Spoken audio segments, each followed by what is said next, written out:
Baiklah, di sini kami akan mempresentasikan hasil tugas 2 kami. Di sini saya akan menjelaskan bagian dari processing.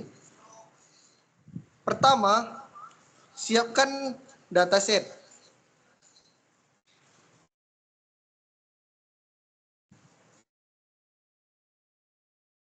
Setelah disiapkan, buatkan program untuk memanggil datasetnya.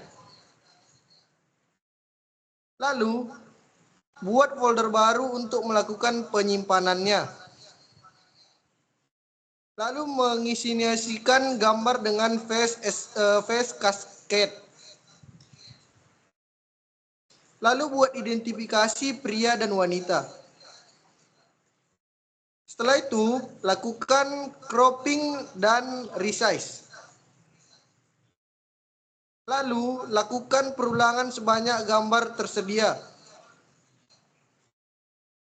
Lalu, simpan dalam folder dan tampilkan sebanyak 50 gambar secara random.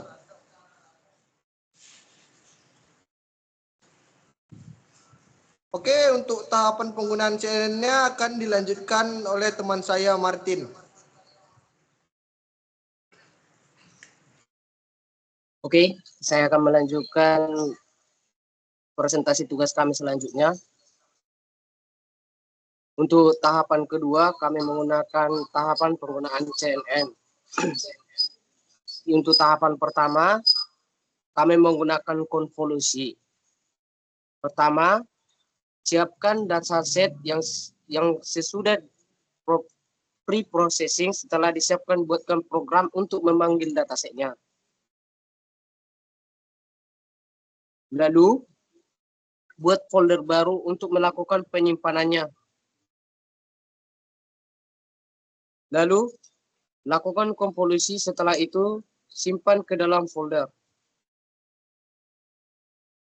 Lalu, simpan dalam folder dan tampilkan sebanyak 50 gambar secara random. Untuk tahapan kedua, yaitu max pooling. Pertama, kami menyiapkan dataset yang sesudah dikonvolusi. Setelah disiapkan, buatkan program untuk memanggil datasetnya. Lalu, buat folder baru untuk melakukan penyimpanannya. Lalu, lakukan max pooling dan simpan 2x2.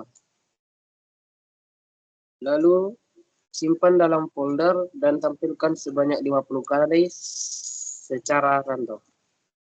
Untuk tahapan selanjutnya akan dipaparkan oleh saudara kami Tongam Lubis. Baiklah, saya akan melanjutkan yang ketiga, ya, ada flattening. Pertama, siapkan dataset yang sudah di max pooling. Setelah disiapkan, buatkan program untuk memanggil datasetnya. Lalu, buat folder baru untuk melakukan penyimpanannya. Setelah itu, buatkan proses flatten agar mengembalikan array dan flatten array ID. Lalu simpan dalam folder dan tampilkan sebanyak 50 gambar secara random. Yang keempat, full connection. Pertama, siapkan dataset yang sudah di flattening.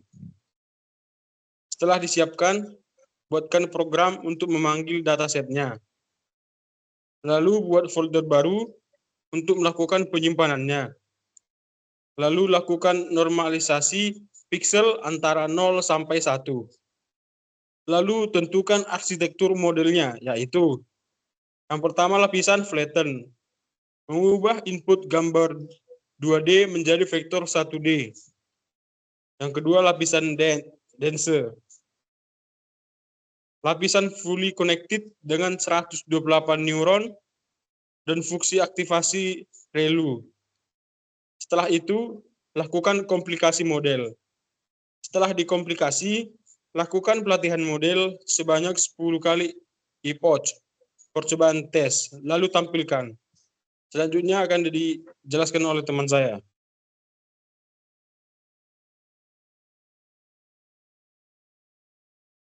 Oke, yang terakhir yaitu recognition.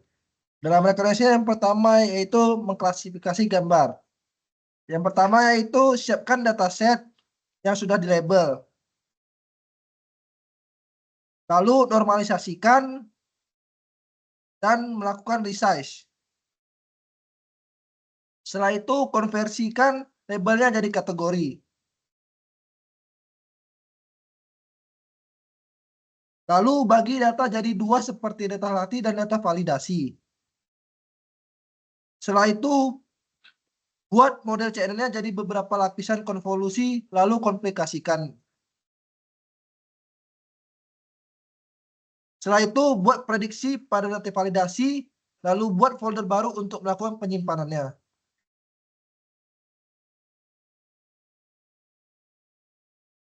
Setelah disimpan, lalu tampilkan visualisasinya untuk melihat validasinya seberapa akurat.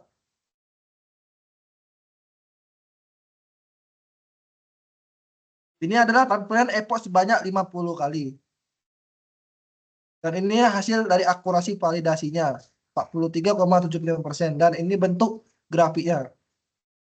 Dan yang terakhir yaitu melakukan deteksi objek. Yang pertama yaitu siapkan dataset yang sudah di flattening. Salah. Yang maksudnya yang sudah di label. Setelah disiapkan, buatkan program untuk memanggil datasetnya. Lalu buat folder untuk melakukan penyimpanan. Setelah itu lakukan konvolusi kernel 3x3 lalu simpan. Lalu lakukan model CRN seperti tahapan penggunaan CNN. Seperti konvolusi, max polling, flatten, dan terakhir yaitu ngedance. Setelah itu lakukan bounding box untuk memprediksi gambar dan lakukan dan buat size-nya agak lumayan besar sehingga hampir menutupi seluruh gambar. Setelah itu tampilkan sebanyak 50 gambar secara random dalam display output.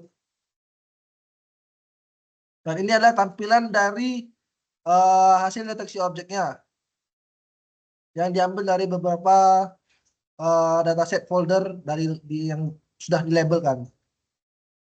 Sekian dari penjelasan tugas kami. Terima kasih.